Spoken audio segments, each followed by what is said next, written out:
Hello everyone, and welcome back to another episode of Wigwam Gaming. As always, I'm your host, Wigwam. So, if there's two things that this channel is about, it's about finding great indie games that you might not have otherwise heard of that I can share with you, and the second thing would be torturing myself by playing through hours of garbage video games.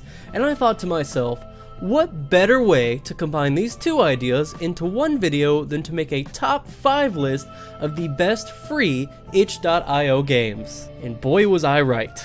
To do this, I played over 30 games from the most popular and highest rated sections on itch.io. For anyone who might not know what itch.io is, well, it's a website where you can upload and distribute your games if you're a developer for free or for money. It's kind of like Steam Greenlight, but you don't have to have fans that like your game or approve it. Anybody can put up anything. For the purposes of this list, I did avoid text-based games and dating simulators because I don't really feel those are games, and also I don't hate myself that much. It's like here, and I'm like just right here, just not quite that much. All the games in this list, of course, can be played immediately after you're done watching by going to the description down below and clicking on the links. I provided links to every single game. And while, of course, all of them are free and available to play immediately, I would like you to consider maybe donating $1 or $2 to each developer that you actually enjoy their games. Making games is difficult, it's a lot of hard work, and then you have assholes like me who go by and judge everything you do. So the least we could do is show the people that make good games a little support, so hopefully they can keep making some good games. Alright, with all that in mind, let's get to the list. Combo Pool. Combo Pool is the only in-browser game to make it onto the top 5, although I certainly played through quite a few of them. Combo Pool is an extremely basic game that proves that all you really need for a fun game is a good concept and decent execution. Combo Pool is a lot like the game 2048. You combined blocks with numbers on them to make bigger numbers, 1 combines with 1 to make 2, 2 combines with 2 to make 4, and so on until you get to 2048. In this rendition, we are combining colored balls, and instead of swiping, you're shooting pool. You shoot your dark gray ball with another dark gray ball to get a lighter gray, and then white, and then orange? The color progression makes no sense here, but this was a game jam creation, so 48 hours of development doesn't always leave time to think about those kind of things. In Combo Pool, you have a life bar that depletes every time you shoot a ball and refills when you make a combination. Combo Pool really made it onto this list because it's easy to pick up, you could play it at work, and there is even an Android support, so mobile is an option.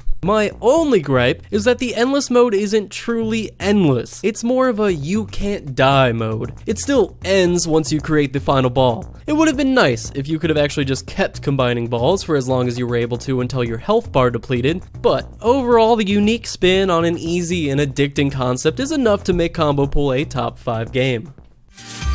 Next up, Lost Constellation. If you have seen my Twitter at all, you know that I am completely addicted to Night in the Woods, so you will not be surprised that Lost Constellation, the second supplemental to Night in the Woods, has made it onto my top 5 list. But, bias aside, I do think this is one of the most well-polished and complete-feeling games I came across. For those of you that don't know, the creator of Night in the Woods opted to create 2 supplemental games instead of releasing a demo for Night in the Woods. The first is a pretty basic game where you join the main characters as they pick out constellations and make jokes about them. It's alright if you're a Night in the Woods junkie, but there's not much substance to it. Lost Constellation, however, is a totally standalone experience that can be enjoyed with zero familiarity to Night in the Woods. Really, the only reference to Night in the Woods is that the story is told as a fairy tale being recited to May by her grandfather before bed, a la never-ending story style. I like children. We follow along with the adventures of Adina Astra, an astronomer in search of the lost constellation. She travels through the mysterious and mystical woods in the middle of winter on the longest night. It's a trippy game with some clear inspiration from Alice in Wonderland. You'll encounter a few basic puzzles, some truly strange characters, forest gods, and probably the best snowman building simulator ever. The game is about an hour long at most, but features a full story that's guaranteed to tug at least a few of your heartstrings. The Night in the Woods team truly knows how to tell a story, and this game is a quick yet memorable story you can get through in one sitting. Definitely check it out. Cosmo Tier.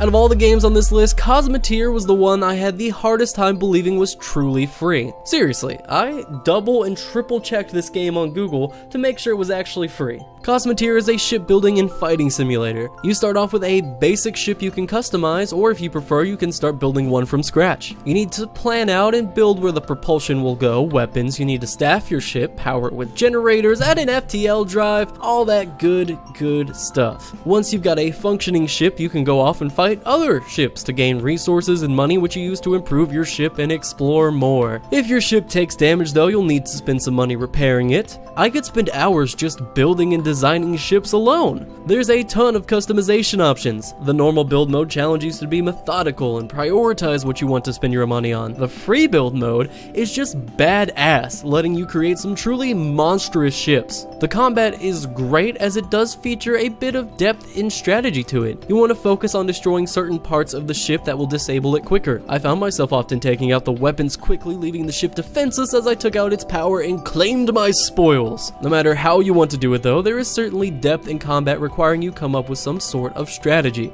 I only got to play the game briefly while preparing for this video, but it is obvious that there is a lot of depth to this game that I didn't even get to. Cosmo Tier is certainly a gem, and I will be playing it more after this video. Windowframe is another game built upon some very unique concepts. You play a vampire hunter who starts off with 6 stakes, one for each vampire you must kill. The twist here though is you can also use these stakes on the windows of the game itself. Staking a window edge gives you the ability to pull it closer to you so you can use it as a wall to jump off of, a ceiling to stop bullets from spawning, or a floor to avoid spikes. This concept leads us to both some very captivating puzzles and challenging platforming. You play through the game one level at a time, and every few levels you reach a vampire to kill. Also, all the vampire names are just normal names or words backwards. It's not important, but I did think it was hilarious how just saying names backwards can actually make it sound like cryptic, monstrous names. Every time you kill one of these vampires, you lose a stake. So the further on in the game you progress, the less resources you have to solve the puzzles. It challenges you to get more creative and precise. You can use one stake on 2 edges if you hit the corner just right, but controlling 2 edges at once can be extremely difficult to position perfectly. All the controls work great, the game is fun, and I would love nothing more than to see this game get a more developed and full release. Seriously, it was a blast and I absolutely want to play more of it.